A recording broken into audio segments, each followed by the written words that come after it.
Hello bashers! For today's video nga, may pinuntahan kaming ang Discover Spot na almost 40 minutes ride lang from Puerto Princesa.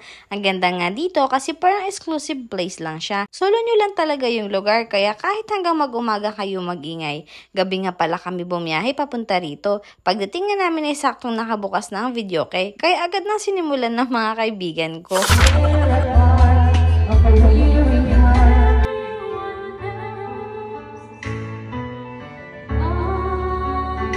Ay grabe naman kalamig ng boses, parang nag-yellow na bee.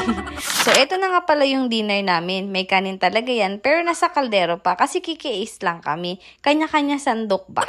Nagdagdag na lang pala kami ng kinilaw kasi may mga pagkain at inumin na rin sa resort pagdating namin. Shoutout nga pala kay sir at kay ma'am owner na hindi pa raw sila ready at nakapag-prepare ng para sa amin. Pero nagulat na lang kami sa nakahain. Grabe naman yung inumin, parang pumunta kami dito para makapag-relax pero parang mapupuyat ata kami. Maganda nga rin daw pala ang sunrise dito pero mukhang hindi namin ito masisilayan. Maliban kasi sa mapupuyat kami dahil sa ganda ng vibe ng place at sobrang kasiyahan ay sino ba namang hindi makakatulog ng mahimbing kung ganito ka-comfy ang tulugan. 3 ang rooms dito pero ang 2 rooms ay perfect or ideal siya for couple. Ang 1 big room naman kung saan nakapwesto itong malaking bed ay good for family or barkada na kahit 10 to 15 packs pa. May setup na rin ng table sa loob at may sariling CR. O diba, goods na goods na. Kinabukasan nga ganito ang mga nangyari. Walang humpay na kasiyahan at kantahan pa rin na parang hindi lang napagod kakakanta at natulog ng 3 AM. Nag-no reaction challenge pa nga ako dito pero bakit parang wala talaga silang reaction at hindi naaasiman? Maasim yan siya, promise. Tell challenge. Kainin yung mangga na to nang hindi naaasiman. Saan galing to? Sino yun dyan? Dapat hindi maasim yung mukha. Dito ka magatingin.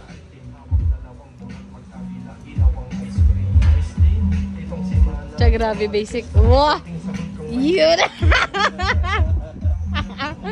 Pagtalikod niya, mayroon yan. Yeah!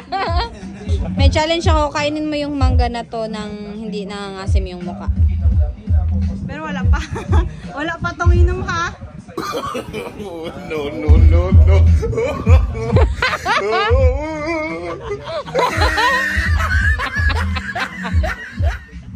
Challenge ako.